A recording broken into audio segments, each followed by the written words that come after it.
الحمد للہ رب العالمین والعاقبۃ للمتقین والصلاة والسلام علی سید الانبیاء والمرسلین والحمد للہ رب العالمین۔ قال اللہ تبارک و تعالی فی القرآن المجید والفرقان الحمید ان علینا جمعہ وقرآنہ فاذا قرأناہ فاتبع قرآنہ صدق اللہ و مولانا العظیم۔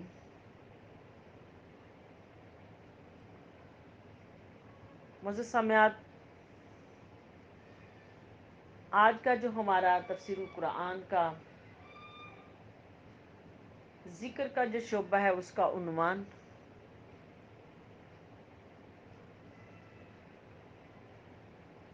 قرآن مجید کا جمع کرنا، جمع قرآن اور ترتیب قرآن۔ اللہ رب العالمین نے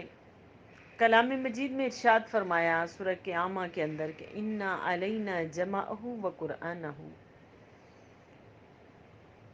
کہ بے شک اس قرآن کا جمع کرنا اور اس کا پڑھنا فائزہ قرآنہ فاتبع قرآنہ، ارشاد فرمایا کہ اس کا پڑھنا ہمارے ذمہ ہے، اور جب ہم پڑھ چکے ہیں تو اسے پڑھے ہوئے کی اتباع کریں، یعنی کہ رب کائنات کے پڑھے ہوئے وہ کلام جو جبریل امین آ کے آپ کو سناتے تھے، اس کے متعلق ارشاد فرمایا کہ اے محبوب پھر اس کی اتباع کریں۔ تو یہ اتباع کرنے کا حکم دیا حضور علیہ الصلوۃ والسلام کو، اور در حقیقت امت مسلمہ کو اس کی اتباع کرنے کا حکم دیا۔ آج ہم اس قرآن مجید کا جو ذکر کا گوشہ اس کا میں سے کہ قرآن مجید کو کیسے جمع کیا گیا، اس کی ترتیب کیسے کی گئی، اس کو ہم ڈسکس کریں گے۔ سب سے پہلے جو جمع کیا گیا قرآن مجید، کیونکہ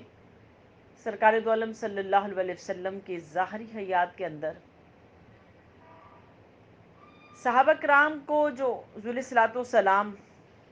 لکھوا دیتے تھے، قرآن مجید لکھوا دیتے تھے، جتنا بھی جبریل لے کے آتے آپ پر وہی وہ اترتی، وہ اتنا قرآن کاتب وہی صحابہ کرام جو ہوتے آپ کے پاس، وہ جو لکھ رہے ہوتے تھے کاتب، ان کو لکھوا دیا کرتے تھے۔ پھر وہ قرآن مجید وہ کتابی صورت کے اندر ترتیب دیا گیا، اور یہ کتابی صورت کے دور کے اندر جو ترتیب دیا، یہ بھی سیدنا عمر فاروق ابو بکر صدیق رضی اللہ تعالیٰ عنہ کے دور میں اس وقت یہ ترتیب دیا گیا کہ جب وہ مسیلمہ کذاب کے خلاف جنگ ہوئی، جنگ یمامہ، اس میں جو نا پورا حضرات جو شہید ہو گئے، تو اس وقت جو قرآن مجید کی حفاظت، وہ جو حفاظت میں جو دیکھا گیا کہ وہ قرہ تو شہید ہو گئے ہیں، تو اب یہ خطرہ محسوس کیا گیا کہ یہ نہ ہو کہ قرآن مجید کی جو نا اسی طرح کرتے کرتے قرہ جو وہ شہید ہو جائیں، اور قرآن مجید کو جمع کرنا پھر مشکل ہو جائے بعد میں۔ تو سیدنا عمر فاروق رضی اللہ تعالیٰ عنہ نے جناب ابو بکر صدیق رضی اللہ تعالیٰ عنہ کے ساتھ مل کے ان کو اس بات پہ قائل کیا کہ آپ اس کو ایک کتابی صورت کے اندر ترتیب دیجئے۔ تو آپ نے حضرت زید بن ثابت انصاری ان کو بلایا، اور بلا کے ان کو اس کام کے لیے جو لگایا کہ یہ کام آپ ترتیب دیں۔ تو یہ پچھلے لیکچر کے اندر ہم نے اس کی پوری تفصیل بیان کر دی کہ پھر وہ جو جیسے جیسے لکھا ہوا ہوتا تھا قرآن مجید لکھا ہوا ہوتا تھا، تو وہ قرآن مجید ہڈیوں پہ، چمڑے پہ، اور جس جس چیز کے اوپر لکھا ہوا تھا وہ سارے کو جمع کر کے پھر ایک کتابی صورت ترتیب دی گئی۔ اس کے بعد حضرت عثمان غنی رضی اللہ تعالیٰ عنہ کا جب دور آیا تو خلیفہ بنے، تو پہلے یہ کتابی صورت تو ترتیب دے دی گئی تھی، تو جب آپ خلیفہ بنے تو اسلام جو نا عرب سے نکل کر روم، ایران اور دور دراز علاقوں میں اسلام پھیل چکا تھا۔ تو ہر علاقے کے لوگ جب مسلمان ہوتے تو وہ ان مجاہدین اسلام یا ان تاجروں سے قرآن کریم سیکھتے، جن کی بدولت انہیں مفت اسلام کی جو نا نعمت نصیب ہوئی تھی۔ اور یہ جو نا وہ قرآن مجید کی پھر وہ تلاوت جس طرح کسی نے سیکھی ہوئی تھی، یعنی کہ قرآن کریم کو حضور صلی اللہ علیہ وسلم نے ارشاد فرمایا کہ 7 حروف پر نازل کیا گیا، اور مختلف صحابہ کرام میں سے حضرت صلی اللہ علیہ وسلم مختلف قراتوں سے سیکھا ہوا تھا، تو جس کو جو قرات آتی تھی وہ اسی قرات کے مطابق جا کے جس جگہ پہ جاتا وہاں ان کی تبلیغ سے جو مسلمان ہوتے وہ اسی طرح قرآن سکھاتے۔ اسی طرح مختلف ممالک میں قرآن اسی طرح پھیلتا گیا قرآن مجید،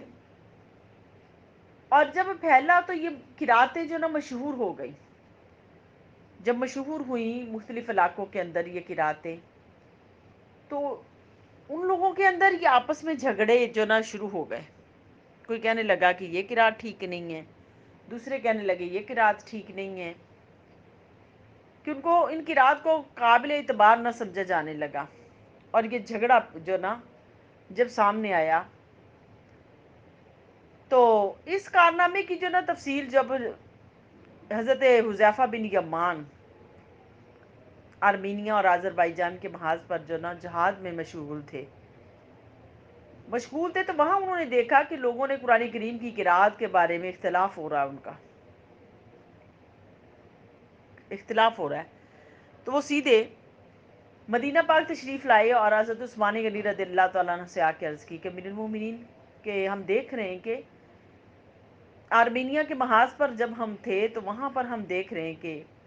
وہاں قرآن مجید کی قرات کے سلسلے میں اختلاف پیدا ہو رہا ہے، کہ شام کے لوگ ابی بن کعب کی قرات پڑھتے ہیں اور اہل عراق نے جو نہیں سنی ہوتی، اور اہل عراق عبداللہ بن مسعود کی قرات پڑھتے ہیں جو اہل شام نے نہیں سنی ہوتی، تو نتیجہ یہ ہوتا ہے کہ ایک دوسرے کو کافر قرار دے رہے، ایک دوسرے کو کافر قرار دے رہے۔ تو حضرت عثمان غنی رضی اللہ تعالیٰ عنہ کو یہ خطرہ جو محسوس ہوا، تو اس وقت انہوں نے اس اختلاف کے پیش نظر انہوں نے کہا کہ اس کو جو نا لغت قریش کے اوپر جو نا اس کو ترتیب دیا جائے، اور پھر سارے ممالک میں بھیجا جائے اس کو، قرآن مجید کو۔ انہوں نے پھر اس قرآن مجید کو جمع کرنے کے لیے پہلے ایک خطبہ دیا، کہ مدینہ منورہ میں انہوں نے ایک خطبہ دیا کہ لوگوں، ہم اس کو ایک نسخے کی صورت میں ترتیب دینا چاہتے ہیں، نسخے کی صورت میں۔ اور وہ نسخہ انہوں نے کہاں سے لیا؟ پھر جو لغت قریش پہ تھا، انہوں نے حضرت حفصہ کے پاس موجود تھا، انہوں نے جو حضرت ابوبکر صدیق رضی اللہ تعالیٰ عنہ نے تیار کروایا ہوا تھا، انہوں نے وہ نسخہ لیا، اور اس نسخے کے مطابق، اس نسخے کو حضرت زید جو نا انصاری انہوں نے ترتیب دیا تھا، اور لغت قریش پر تھا وہ، اور اس کو لیا اور اس کو لے کے اسی کے اوپر ورک کروایا گیا، پھر ورک کروایا گیا اس کے اوپر، اور پھر مختلف ممالک میں یہ وہ نسخہ بھیجا گیا۔ مختلف ممالک میں جب یہ نسخہ بھیجا تو یہ نسخہ تیار ہوا پھر، تاکہ مسلمانوں میں آپس میں جھگڑا نہ پیدا ہو جائے، جھگڑا نہ پیدا ہو جائے، تو یہ قرآن مجید کا جو نا نسخہ اس طرح تیار کروایا گیا۔ پھر قرآن کریم کی آیات اس طرح لکھی کہ ان کے رسم الخط اور تمام متواتر قراتیں جو اسی طرح سما جائیں، ان کے اوپر نقطے لگوائے، حرکات لگوائیں، اور ایک جو نا نسخہ تیار کروایا۔ تو حضرت عثمان غنی رضی اللہ تعالیٰ نے 5 مصاحف تیار کروائے اس میں، تو اس کے بارے میں یہ کہا جاتا ہے، ابو حاتم سجستانی کا ارشاد ہے کہ کل 7 نسخے تیار کروائے، جن میں سے ایک مکہ مکرمہ، ایک شام میں بھیجا، ایک یمن میں، ایک بحرین میں، ایک بصرہ میں، ایک کوفہ میں بھیجا، اور ایک مدینہ طیبہ میں اس کو محفوظ رکھا۔ یہ 7 نسخے جو تیار کروائے اور مختلف ممالک میں بھیجے تاکہ ان نسخوں کے مطابق تلاوت قرآن کی جائے۔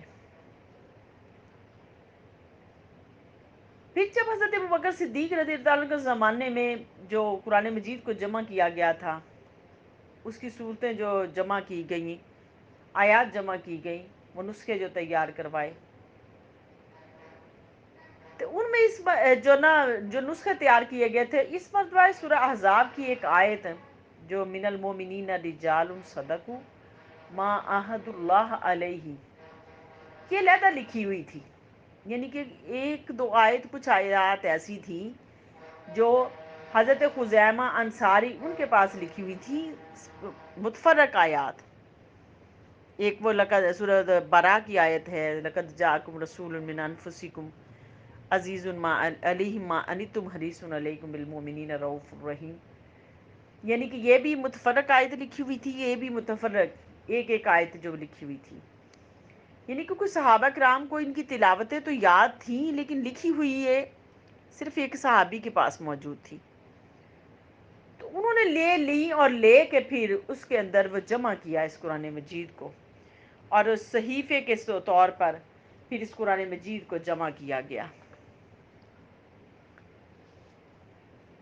تو آج یہ جو ہم آسانی کے ساتھ ایک قرآن مجید کے نسخے کو جو ہم پڑھتے ہیں، یہ بھی حضرت عثمان غنی رضی اللہ تعالیٰ عنہ کی کاوش، حضرت ابوبکر صدیق رضی اللہ تعالیٰ عنہ کی، حضرت عمر فاروق رضی اللہ تعالیٰ عنہ کی، زید بن ثابت انصاری ان کی جو کاوشوں سے یہ ہمیں قرآن ملا۔ پھر یہ قرآن مجید کی جو جمع کرنا، اس کی ترتیب جو تھی، ترتیب کروائی گئی، اس کی لگوائی گئی، وہ صحابہ کرام نے لگائی۔ پھر اس کے نقطے نہیں تھے، عربوں کے اندر نقطے نہیں لگائے گئے تھے اس کے اندر، تو اس کے بارے میں کہا جاتا ہے کہ نقطوں کا کام سب سے پہلے حضرت اسود دولی انہوں نے انجام دیا۔ اس کا ریفرنس البرہان سے یہ دیا گیا، لیا میں نے کہ وہ انہوں نے پھر اس سے جو نام نقطے لگوائے، اور بعض کا کہنا ہے کہ یہ کام حضرت علی رضی اللہ تعالیٰ عنہ کی تلقین کے تحت ہوا، کہ انہوں نے جب، بعض کا کہنا ہے کہ کوفہ کے گورنر زید بن ابی سفیان نے اس کام کو انجام دیا، یعنی کہ، اور بعض کا کہنا ہے کہ حجاج بن یوسف، اور کچھ لوگوں کا کہنا ہے کہ حسن بصری انہوں نے کیا ہی، اور یحییٰ بن یامر اور نظر بن عاصم لیسی کے ذریعے یہ انجام دیا گیا۔ اس کا ریفرنس جو نا تفسیر القرطبی سے لیا گیا، کہ یہ نقطے ان لوگوں نے لگوائے یہ والے، اور پھر حرکات آئیں، تو حرکات کے بارے میں ایک زبر زیر پیش جو لگوائی گئیں، یہ بھی ان کے بارے میں بھی کہا جاتا ہے کہ یہ کام بھی حضرت اسود دولی نے ہی انجام دیا، یا حجاج بن یوسف، یا یحییٰ بن یامر، یا نظر بن عاصم لیسی انہوں نے کیا۔ یہ بھی تفسیر قرطبی سے ہی ہے۔ اب اس کی منزلیں، تلاوت کی مقدار، تلاوت کی مقدار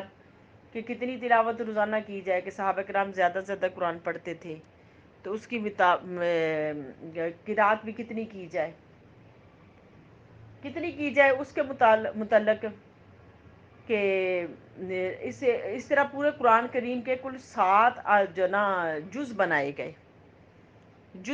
7 جز کے 7 جز،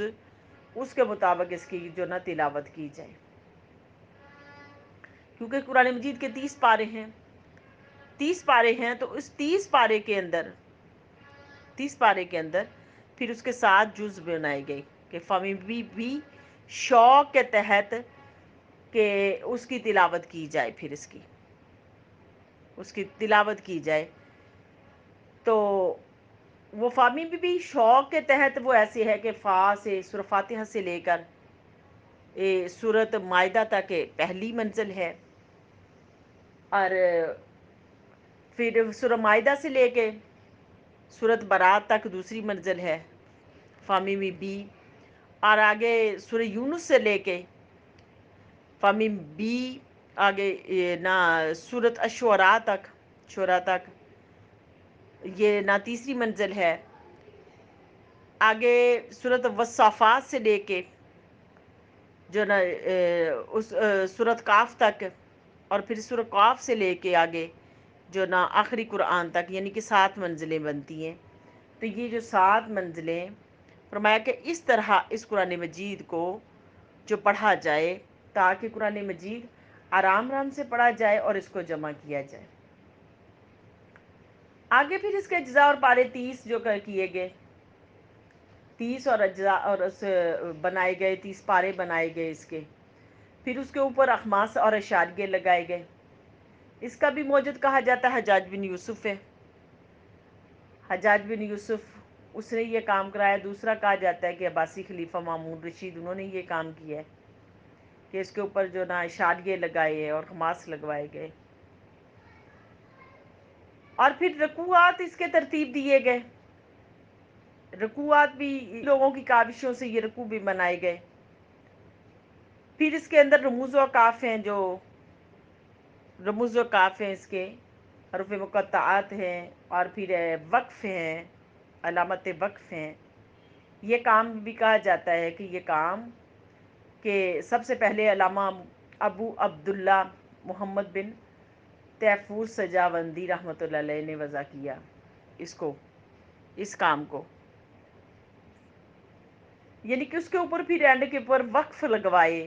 اس کے رموز کاف یعنی کہ جو نا حروف مقطعات شروع میں یہ لگوائی. یہ کام بھی سب سے پہلے انہوں نے کیا. اب قرآن مجید کی طباعت کہ پہلے تو دوروں کے اندر قلم سے لکھا جاتا تھا. قلم سے لکھا جاتا تھا تو یہ نسخے جو قلم سے لکھے ہوئے جو نسخے تیار کروائے جاتے تھے، اور لوگ والہانہ قرآن مجید کے ساتھ محبت کے پیش نظر ان نسخوں کو لکھتے تھے اس وقت. پھر جب یہ پریس ایجاد ہوا تو سب سے پہلے جو ہیمبرگ کے مقام پر 1113 میں قرآن مجید کا پہلا نسخہ جو نا وہ شائع کیا گیا، جو اس وقت دارالکتب المصریہ میں موجود ہے. اس کے بعد پھر متعدد مستشرقین نے بھی قرآن کریم کے بہت سارے جو نسخے تیار کروائے، جو نا اور مختلف ممالک میں ہیں یہ نسخے جو تیار کروائے گئے. اب یہ نسخے پھر جب جیسے جیسے پریس کا وہ جو وجود آیا، اس پریس کے وجود کے تحت پھر وہ نسخے زیادہ سے زیادہ وہ جو نا پریس سے تیار ہونے شروع ہو گئے. تو پھر آسان ہو گیا یہ کام. یہ آسان ہو گیا، اللہ پاک نے یہ آسان امت مسلمان کے لیے کر دیا. تو یہ کام کرنا پھر مسلمانوں کے لیے اتنا مشکل نہ رہا. تو انہیں کہ یہ کام کی جو پہلے مسلمانوں نے جو اس کی جمع کرنا، صحابہ کرام نے اس کو جمع کیا، ترتیب دی اس کی، یہ سارا کام جو ان محدثین نے جو کیا، یہ بہت بڑا کام ہے جو آج ہمیں آسانی کے ساتھ قرآن مجید کی صورت میں آج ہمارے پاس موجود ہے جس قرآن مجید کو ہم پڑھتے ہیں. تو اللہ پاک کی بارگاہ میں یہ میری التجا ہے کہ اللہ اس قرآن مجید کو صحیح سے پڑھنا سمجھنا اللہ ہمارے لیے آسان فرما دے. وما علینا الا البلاغ.